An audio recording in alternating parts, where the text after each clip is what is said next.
Dr. Fred Hatfield is an impressive guy. He's a powerlifting champion, author, millionaire businessman with a beautiful wife. But he'll tell you his greatest accomplishment is killing his cancer, just in the nick of time.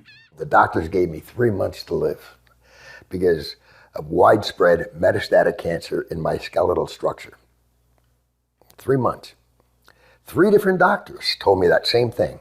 It's a horrible, horrible feeling to have someone tell you that the person that you love only has 3 months to live and you're not going to be with him anymore. While Fred was preparing to die, he heard about an anti-cancer diet, also known as metabolic therapy.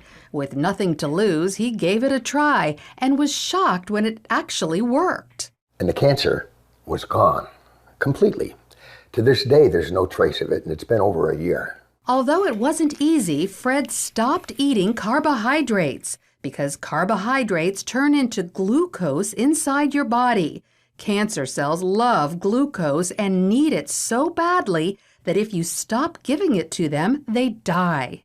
And it just absolutely amazes me that medical science is just now finding this out. Fred's recovery was not a surprise to Dr. Dominic D'Agostino. His team of scientists at the University of South Florida study metabolic therapy. When they removed carbohydrates from the diets of lab mice, the mice survived highly aggressive metastatic cancer, even better than when they were treated with chemotherapy. We have dramatically increased survival with metabolic therapy. So we think it's important to get this information out. And it's not just lab mice. He's also seen similar success in people, lots of them. I've been in correspondence with a number of people, probably at least a dozen people, and over the last 1.5 to 2 years, and all of them are still alive, so despite the odds.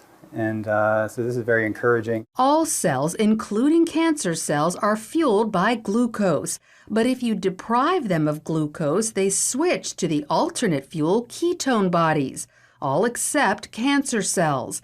A defect prevents them from making the switch to using ketone bodies as fuel, and therefore cancer cells can only survive on glucose. All other cells can use either glucose or ketone bodies. Your normal cells have the metabolic flexibility to adapt from using glucose to using ketone bodies. But cancer cells lack this metabolic flexibility, so we can exploit that. People like Fred, who deprive their cells of glucose and fuel them with ketone bodies instead, eat what's known as a ketogenic diet. It consists of almost 0 carbohydrates, but lots of natural protein and fat.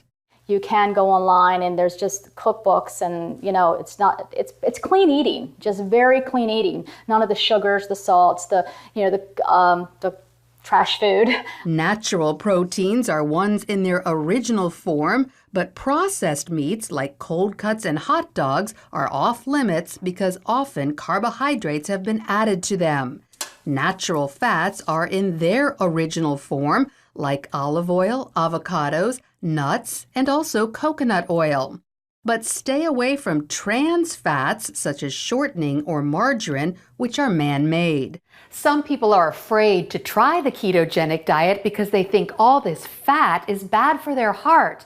But more doctors are now saying natural fat is actually good for you, even natural saturated fat like coconut oil and butter.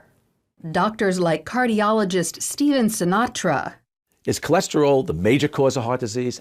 Absolutely not. In his book, The Great Cholesterol Myth, he says the real cause of heart disease is inflammation, which comes from eating too many carbohydrates.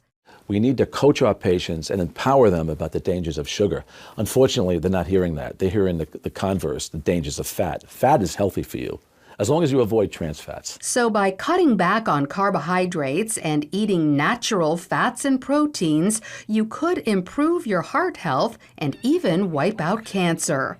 Lori Johnson, CBN News.